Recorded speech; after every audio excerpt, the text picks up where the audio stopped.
और प्यारे बच्चे कैसे हो। मैं गौरी शंकर पांडे स्वागत करता हूं आप सभी का अपने चैनल जीएस टिप्स में।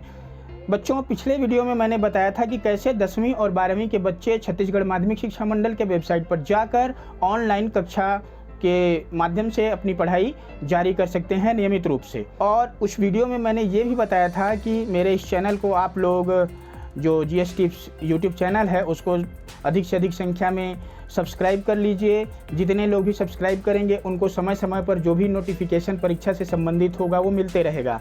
तो आज फिर से मैं आप लोगों को बताता हूं और कहता हूं, आप लोगों के सामने एक निवेदन करता हूं कि आप लोग मेरे चैनल को सब्सक्राइब अगर अभी तक नहीं किए हैं तो कर लीजिए। और जितने बच्चों ने अभी तक सब्सक्राइब कर लिया होगा और निश्चित रूप से आपको नोटिफिकेशन अभी मिल गया होगा आपके यूट्यूब चैनल माध्यम से कि कैसे असाइनमेंट आएगा, आपको कैसे लिखना है, कैसे जमा करना है।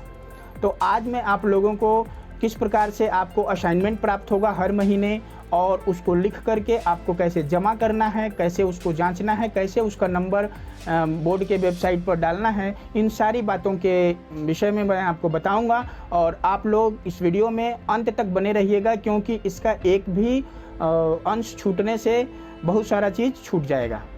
बच्चों, कोरोना के समय में आप देख रहे हैं कि विद्यालय कब खुलेगा ये निश्चित नहीं है। मान लीजिए परिस्थितियां अगर ठीक होती हैं तो बहुत ज़्यादा उम्मीद अगर हम करेंगे तो नवंबर दिसंबर तक हो सकता है विद्यालय खुल जाएं। लेकिन अगर परीक्षाओं का आयोजन करना होगा तो निश्चित रूप से मार्च अप्रैल में ही होगा, तो अधिक से अधिक आप 2 से 3 महीने ही पढ़ पाएंगे। ऐसे में जो आपका शैक्षिक कार्य दिवस जो होता है, जो कि पहले 16 जून से लेकर के फरवरी लास्ट तक चलता था, तो 8 साढ़े 8 महीना का जो पढ़ाई होता था, उस कोर्स को आप 2 या 3 महीने में कैसे कंप्लीट करेंगे, ये बच्चों के सामने एक बहुत बड़ी दुविधा बनी हुई है। इस दुविधा को माध्यमिक शिक्षा मंडल ने भांपा और छत्तीसगढ़ माध्यमिक शिक्षा मंडल, जो कि शिक्षा विभाग का सर्वोच्च संस्था है छत्तीसगढ़ में, उसने यह निर्णय लिया। क्या निर्णय लिया छात्र हित में कि जो भी मुख्य विषय हैं 10वीं के और 12वीं के, उनके 30 से 40% कोर्स को कम कर दिया जाए। तो जो 10वीं के मेन विषय हैं, 6 विषय हैं, वो इस प्रकार से हैं, आपके स्क्रीन पर दिखाई दे रहा है। और 12वीं के तीनों संकायों के, वैसे तो 12वीं में जाने के बाद कई संकाय हो जाते हैं, लेकिन जो मुख्य रूप से 3 संकाय हैं जिसमें साइंस है, आर्ट है और कॉमर्स है। ध्यान रहे बच्चों, इसमें होम साइंस को शामिल नहीं किया गया है। तो 10वीं और 12वीं के जो मुख्य विषय हैं, 12वीं के तीनों संकाय मिला के कुल 15 विषय होते हैं और 10वीं के 6 विषय।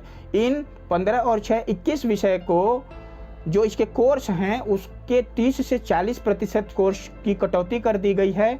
और उस कोर्स में कौन कौन से पाठ को शामिल किया गया है, किसको बाहर कर दिया गया है, किस चैप्टर के किस भाग को बाहर कर दिया गया, सारी जानकारियां आपको विद्यालय के माध्यम से मिल गई होंगी। अब बोर्ड ने निर्णय क्या लिया कि इन 30 से 40% जो कोर्स में कटौती किया गया है उसी के माध्यम से असाइनमेंट के रूप में 10वीं और 12वीं के बच्चों का अध्यापन कार्य भी होगा और उनका मूल्यांकन भी होगा। तो ये कैसे होगा मैं आपको स्टेप बाय स्टेप समझाता हूँ। पहला क्या है कि आपको हर महीने के अंतिम डेट को, जो अंतिम तिथि होगी, जैसे सितंबर चल रहा है, ये सितंबर से ही शुरू हो रहा है, तो सितंबर की अंतिम तिथि जो यानी 30 सितंबर है, आपको जो CGBSC यानी छत्तीसगढ़ माध्यमिक शिक्षा मंडल का जो वेबसाइट है उस पर असाइनमेंट लोड कर दिया जाएगा। तो विद्यार्थी 2 तरीके से असाइनमेंट को प्राप्त कर सकते हैं। एक तो डायरेक्ट वो वेबसाइट पर जाकर के प्राप्त कर सकते हैं, और दूसरा सुविधा ये दिया गया है बच्चों को, क्योंकि सभी बच्चे टेक्निकली उतने स्ट्रांग नहीं होते हैं, वो वेबसाइट पर नहीं जा सकते। तो स्कूलों को यह निर्देश बोर्ड के द्वारा दिया गया है कि 10वीं और 12वीं के जो बच्चे हैं उनका संकायवार अलग अलग कक्षावार व्हाट्सएप ग्रुप बनाया जाए और व्हाट्सएप ग्रुप में सभी बच्चों को शामिल किया जाए और असाइनमेंट व्हाट्सएप के माध्यम से उस ग्रुप में डाल दिया जाए और बच्चे उसको देख लें। अब जब बच्चे देख लेंगे तो उनको 10 दिन के अंदर जमा करना है और 5 दिन के बाद उसको जांच करके उसके नंबर को बोर्ड के पोर्टल पर भर देना है। अब मैं यहाँ स्पष्ट कर दूं कि 10 दिन और 5 दिन क्या है। तो 10 दिन का मतलब कि जैसे ही बच्चों को असाइनमेंट मिलेगा उसके 10 दिन के अंदर उनको लिखना है। मान लीजिए कि 30 सितंबर को बोर्ड के वेबसाइट पर उसको डाल दिया गया, तो आपको 10 अक्टूबर तक हर हाल में लिखकर उसको स्कूल में जमा कर देना है। और 11 से 15 अक्टूबर के बीच विषय जो शिक्षक हैं, विषय शिक्षक जो हैं, उन असाइनमेंट को जांचेंगे और जांचने के बाद जो आपको नंबर मिलेगा उस नंबर को छत्तीसगढ़ माध्यमिक शिक्षा मंडल के जो पोर्टल है उस पर अपलोड करेंगे।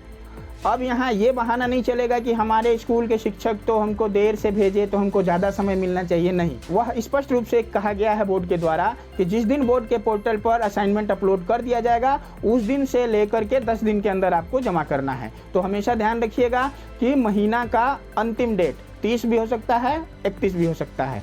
उस दिन वेबसाइट पर ये अपलोड कर दिया जाएगा असाइनमेंट और आपको 10 दिन के अंदर लिख करके विद्यालय में जमा करना है। असाइनमेंट लिखने के लिए पुस्तक दुकान में आपको अलग अलग जो है विषय के हिसाब से फाइल पेपर बोलते हैं या असाइनमेंट पेपर बोलते हैं, उसके माध्यम से हर दुकान में मिल रहा है। आप वहाँ से खरीद सकते हैं और लिख सकते हैं। विद्यालय से कॉपी की व्यवस्था नहीं की जाएगी।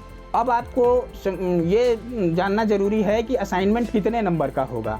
तो प्रत्येक विषय का जो प्रत्येक माह में असाइनमेंट दिया जाएगा वो हर विषय का 20 नंबर का असाइनमेंट होगा। जैसे हिंदी विषय है, मान लीजिए सितंबर में जो असाइनमेंट मिला वो 20 नंबर का होगा, अक्टूबर में जो होगा वो भी 20 का होगा, नवंबर में होगा वो भी 20 का होगा, चाहे 10वीं का हो चाहे 12वीं का हो। प्रत्येक विषय का असाइनमेंट हर माह 20-20 नंबर का होगा और आपको कम से कम उसमें 8 नंबर लाना अनिवार्य होगा। 8 नंबर से जो नीचे लाएंगे उनको फेल माना जाएगा और ऐसे बच्चे जिनका नंबर कम आएगा उनके लिए अलग से व्यवस्था किया जाएगा, अलग से उनके लिए स्कूल में व्यवस्था करके फिर से पढ़ाया जाएगा, फिर से उनका परीक्षा लिया जाएगा। तो आप लोग असाइनमेंट को, आपके पास 10 दिन का मौका रहेगा, बहुत ही ध्यान से और अच्छे से लिखिएगा। तो फिर से आइए मैं इसको रिवाइज करा देता हूँ।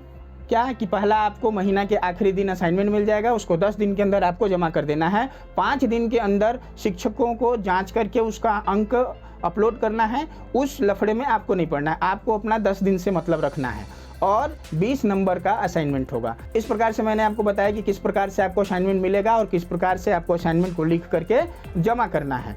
अब एक बात यह है कि जैसे होम साइंस वाले हैं वो बोल रहे हैं हमारा तो नहीं है, कुछ लोग उर्दू लेके पढ़ रहे हैं, कुछ लोग संगीत लेके पढ़ रहे हैं, तो इनका क्या होगा। तो इस प्रकार के विषयों के लिए बोर्ड ने स्पष्ट किया है कि ऐसे विषय जिनको कि 15 मुख्य विषय 12वीं के और 6 मुख्य विषय 10वीं के अंतर्गत नहीं रखा गया है, इनके कोर्सों में किसी भी प्रकार की कटौती नहीं होगी, वो पूर्ववत ही होंगे और उनका असाइनमेंट स्कूल स्तर पर ही तैयार किया जाएगा शिक्षकों के द्वारा। असाइनमेंट तो उनको भी लिखना होगा और स्कूल में ही जमा किया जाएगा और आंतरिक मूल्यांकन जिस प्रकार से होता है वैसे ही किया जाएगा। तो बच्चों, मैंने आपको आज बताया कि किस प्रकार से असाइनमेंट आपको मिलेगा और किस प्रकार से आपको लिख करके जमा करना है। आगे भी जो जानकारी होगी इस चैनल के माध्यम से आपको बताऊंगा, इसलिए आप लोग मेरे चैनल को सब्सक्राइब कर लीजिए और बेल आइकन को दबा दीजिए ताकि आपको समय समय पर नोटिफिकेशन मिलता रहे।